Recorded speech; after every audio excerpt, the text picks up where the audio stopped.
आगे हम सब देखते हैं कि जिरेन और बाकी सब्जी फाइटर्स के बैटल के बाद वो जो ताकत ब्रोली ने अंत में दिखाई थी उसने जिरेन का ध्यान अपनी ओर खींच लिया था। अब मुझे समझ आया कि तूने मुझे अपनी ताकत को कंट्रोल करने को क्यों कहा था, क्योंकि तूने अपनी बिना पूरी ताकत लगाए इन्हें हरा दिया था। वेजिटा इस बात पर कहता है, धीरज से कहता है कि गोकू और वो अपनी नई ताकत को कब तक मास्टर कर पाएंगे। कहता है कि तुम्हें बहुत टाइम लगेगा। फिर भी इस बात पर कहता है, मैं एक जगह दे सकता हूँ जहाँ पर तुम अपनी नई ताकत को अच्छे से मेंटेन कर पाओगे। गोकू कहता है, क्या सच? जल्दी हमें उस जगह पर भेजिए। यहाँ पर जो बच्चे फाइटर्स हैं उन्हें आप अपनी तरह ट्रेन करना। कुछ फाइटर्स तो ऐसे ही है जिन्हें ट्रेन करने की ज़रूरत ही नहीं है। फिर जहाँ वो अपने पावर को मेंटेन कर सकते हैं वहाँ पर भी उन्हें भेज देता है। वो एक ऐसी जगह है जहाँ पर किसी के लिए भी रहना बहुत ही मुश्किल है। यहाँ पर कदम रखते ही दोनों सेंट्स की बॉडी पे एक अजीब सा प्रेशर पड़ने लगा था, जैसे कोई हाई टेम्परेचर उन्हें वहाँ पर फिजिकली और टॉर्चर कर रहा था। उन्हें ये टॉर्चर तब तक सीखना था जब तक वो अपनी इन नई फॉर्म्स को मास्टर नहीं कर लेते। वीस इस बात पर कहता है कि इस एटमॉस्फेयर में रहकर वो अपनी ताकत को जल्दी ही मेंटेन कर लेंगे। फिर जिरेन ब्रोली के साइड में आता है और उससे कहता है कि हम दोनों की ताकत में ज़्यादा फर्क नहीं है, बस एक छोटा सा फर्क है। तेरी ताकत मेरे कंट्रोल में और तुझे तेरी असली ताकत का बिल्कुल भी पता नहीं है। फिर जिरेन उसे मारता है और जैसे ही शॉक वेव क्रिएट होता है ब्रोली उस रॉक में जाकर गिर जाता है।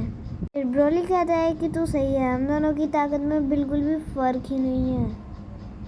जिरेन की फिस्ट की वजह से जो होल बना था वो बहुत ही छोटा और क्लीन था, क्योंकि जिरेन के उसके पावर पर कंट्रोल था। पर जो ब्रोली की फिस्ट की वजह से होल बना था वो बहुत ही बड़ा था, क्योंकि ब्रोली को अपनी ताकत पर बिल्कुल भी कंट्रोल नहीं है। जिरेन इस बात पर कहता है कि तुझे बस इसी चीज़ पर ट्रेनिंग करनी है।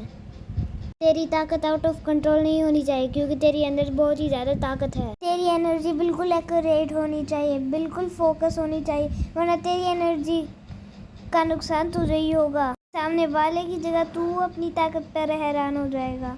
ब्रोली को ये बातें समझाने के बाद जिरेन अपनी ट्रेनिंग शुरू कर देता है। वो मेडिटेशन करने लग जाता है। फिर ब्रोली जिरेन की बातों को ध्यान से सोचने लगता है और अपनी ताकत के बारे में सोचने लगता है। अचानक से ब्रोली अपनी लेजेंडरी ताकत को बाहर लाता है। फिर ब्रोली की सारी ताकत बाहर आने लग जाती है। पहले तो वो फोकस्ड होती है, पर एक ही पल में वो बहलने लग जाती है। गुहाने देखकर हैरान हो जाता है। जिरेन का ध्यान पूरी तरह अपनी मेडिटेशन में था और ये ब्रोली के लिए एक बहुत बड़ी सीख थी। को बढ़ती ताकत फील होती है। सबको पता चल रहा है कि फ्रीज़ा अपनी ब्लैक फॉर्म में गया था। फ्रीज़ा अपनी दिक्कत बढ़ाने लग जाता है और कोशिश करता है कि वो ब्लैक फॉर्म से आगे चला जाए। वैसे भी वो इतनी जल्दी इस ताकत से आगे नहीं जा सकता था। अब यूनिवर्स 6 पे चांपा और वाडोस सारे सेंट्स के साथ अपने प्लान पे आ जाते हैं। फिर लॉर्ड चांपा कहते हैं कि मैं जानना चाहता हूँ तुम सब में कितनी ताकत है, सबसे पहले तुम सब एक दूसरे से बैटल करो। फिर काबा कहता है क्या हमें किंग सेडाला से बैटल करना होगा, हमारी तो शामत आ जाएगी यार। फिर कोलिफ्ला कहती है कि अगर हम तीनों मिलकर किंग सेडाला से एक साथ बैटल करेंगे तो उनका हारना पक्का है। सेडाला कहते हैं कि तुम में से कोई भी मेरे सामने नहीं टिक सकता। फिर कोलिफ्ला को ये सुनकर बहुत ही गुस्सा आता है। फिर वो दोनों फ्यूजन करने के लिए तैयार थी। फिर अचानक से यहाँ के सुप्रीम का आते हैं, उन दोनों को इयरिंग्स देते हैं और चले जाते हैं। चंपा ने उन्हें यहाँ बुलाया था और प्लेनेट सेडाला पे भेजा था ताकि वो वहाँ से पोटारा इयरिंग्स ला सके। फिर वाडोस हिट को लेने गई थी। फिर जैसे हिट वाडोस को देखता है तो सोचता है कि ज़रूर कोई बड़ा काम होगा। वाडोस कहती है कि तुम्हें हमारे प्लान पे चलना होगा।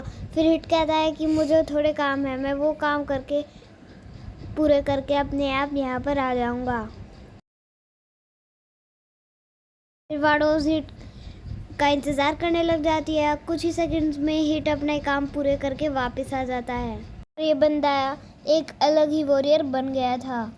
ये लोग को कोलिफ्ला फ्यूजन करते हैं और कोलिफ्ला आती है और काबा सुपर सेंट 2 में ट्रांसफॉर्म हो जाता है।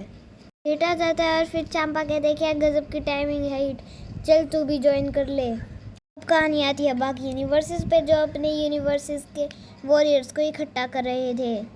क्या इन्हें ऐसे वॉरियर्स मिल पाएंगे जो वॉर में इनका साथ दे पाएंगे?